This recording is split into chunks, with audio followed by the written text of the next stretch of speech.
So in today's video, I'm going to be showing you some of the things that we got at the Brassarm Antiques, which is an antique store over by our place. And this time they actually had quite a bit of train stuff. The last few times that we went, they haven't had too much, but this time they actually had quite a few new things. So I'm going to start off first with this. This is an old Roundhouse kit. It's I don't know exactly what this is, some sort of maintenance car, I guess, is what you could call it. It was a pretty good price, and it's driven, or it's got a motor in it, so it runs around, but one of the drive shafts right here is missing, as you can kind of see. On this side it's got one, but on this side there isn't one, so these wheels, I need to take the gears out of them and everything, so this one will be a future restoration video. And then these ones my brother got. These are custom painted Nebraska Southern freight cars and the caboose. So these are, the nice thing about these is they all have different road numbers. So they range from, I think, 0 to 8 out of all of them. That one's number 2, and then that one's number 7, this one's 8, and this one's 0. And then the caboose, they all need to be cleaned off, but they're all in pretty good shape, I'd say. None of them are missing couplers or anything. All the parts are still there. And then I got this one. This is an old O-gauge Hafner caboose. This is for like the wind-up Hafner trains.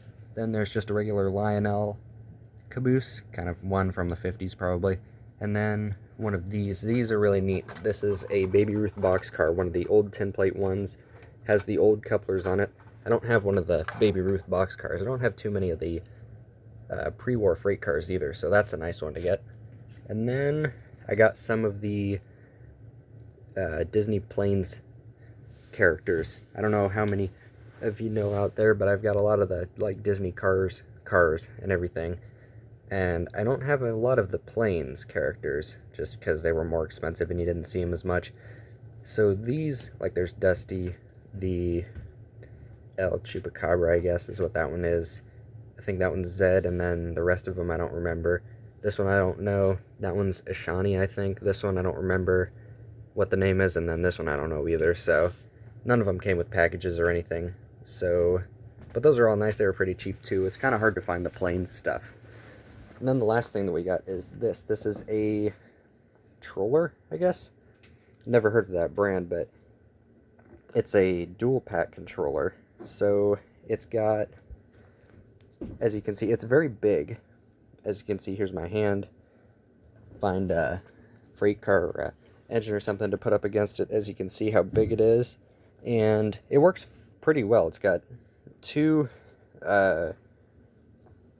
knobs for the trains, and then on the back it's got 2 of the ports for the engines, which is kind of interesting that it's got those style plugs on them instead of screws like a lot of the other controllers. And then a DC access one and an AC access one for accessories.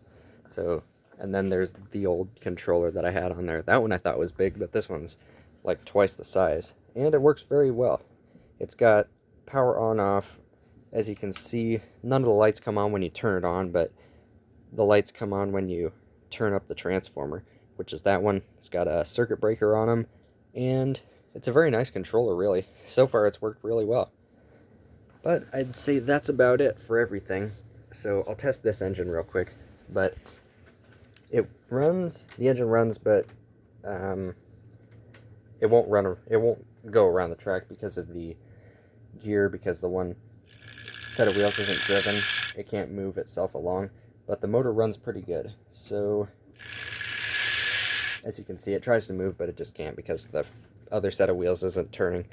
But that'll be a future video. So I'd say that's probably going to be about it for this one. So thanks for watching, and I'll see you next time.